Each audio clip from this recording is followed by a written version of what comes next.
Welcome back, everyone, and a particularly warm welcome to our listeners tuning in from around the globe. It's fantastic to have you all here for another episode of From the Office podcast.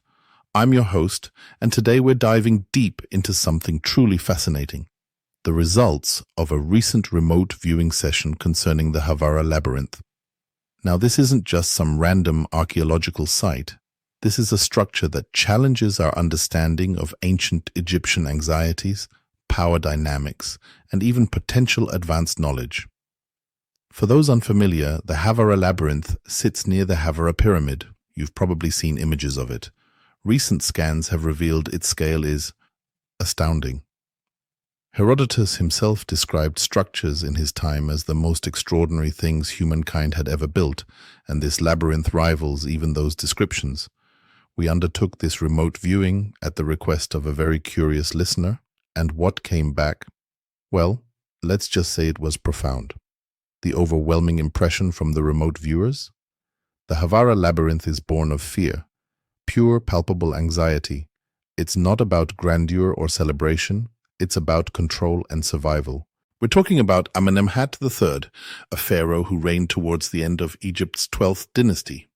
He was known for his restrictive rule, think constant surveillance, a network of spies operating across the Nile Valley.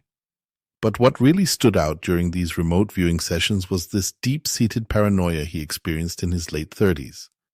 He genuinely feared an overthrow, a complete destruction of his family line. And the Havara Labyrinth, as we understand it now, is essentially a monument to that fear. It's designed to be a place of reconciliation, a desperate attempt to appease and placate those who might harbor resentment against him. This isn't just one large space, it's complex. It spans 2 levels, or tiers, within the Earth. The first level houses an astonishing astronomical calendar, a massive representation of the zodiac spanning roughly 26,000 years. It serves as the very core of the entire facility. Surrounding this central calendar are what can best be described as temple complexes, dedicated to various cults and religions prevalent throughout ancient Egypt.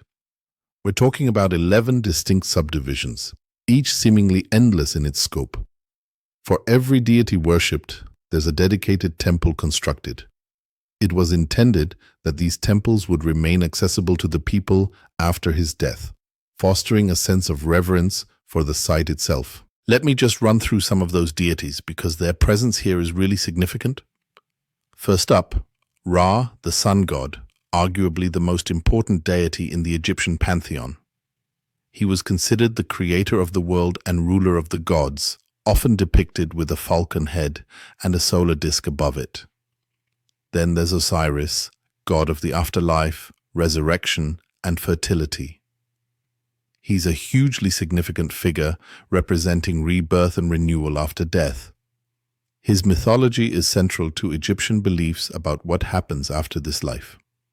Next, we have Isis, Osiris's wife and sister, a powerful goddess of magic, motherhood, and protection. She was renowned for her devotion and skill in healing. Following that is Horus, the falcon-headed god associated with kingship and the sky. He avenged his father, Osiris, against Seth. Speaking of Seth, a complex figure often portrayed as chaotic and destructive, representing storms, deserts, and foreign lands, and considered to be an antagonist to Horus. Then there's Anubis, the jackal-headed god associated with mummification and guiding souls to the afterlife. He oversaw the weighing of the heart ceremony in the underworld. We also see depictions of Thoth, the ibis-headed god of wisdom, writing, and magic, essentially the record keeper for all creation. Hathor, a goddess often depicted as a cow or with cow horns. She represents love, music, dance, and joy. Bastet, the cat goddess associated with protection, fertility, and domesticity. Cats were incredibly important in ancient Egypt. Then Sobek, the crocodile-headed god of the Nile River and military prowess. He represented strength and aggression, but also was seen as a protector. And finally, we have Khnum, who's often depicted as a ram-headed god. He's associated with creation myths and is believed to have molded humans from clay on his potter's wheel. The intention behind all these temples wasn't just about providing places of worship, it was a political strategy. Amenemhat III wanted to create a shared sense of reverence, so people would respect the ground surrounding his pyramid and protect it from desecration, safeguarding not only his tomb, but also his family. He hoped to secure his dynasty's future through this demonstration of appeasement. Unfortunately for him, that plan didn't quite pan out. Shortly after his reign, the 12th dynasty declined, replaced by a new ruling house. What really struck me was the sheer level of paranoia Amenemhat III suffered from. He lived in constant fear of assassination, changing sleeping quarters frequently and severely limiting access to his person. He meticulously vetted those around him, keeping the inner circle incredibly small so he could maintain a degree of trust. The bottom line? The Havara Labyrinth is ultimately an expression of existential dread, a monument born from the fear of obliteration, of having one's tomb plundered, and of losing loved ones to violence. It's a desperate attempt to control what felt uncontrollable. It truly highlights how even absolute rulers are vulnerable in the face of mortality. I am personally very eager to see what we find on that second level. It contains underworld representations tied to each cult and religion, which will be incredibly insightful. Amenemhat III invested significant resources, an enormous amount of money and labor, in this endeavor, all aimed at preserving his dynasty and protecting his resting place.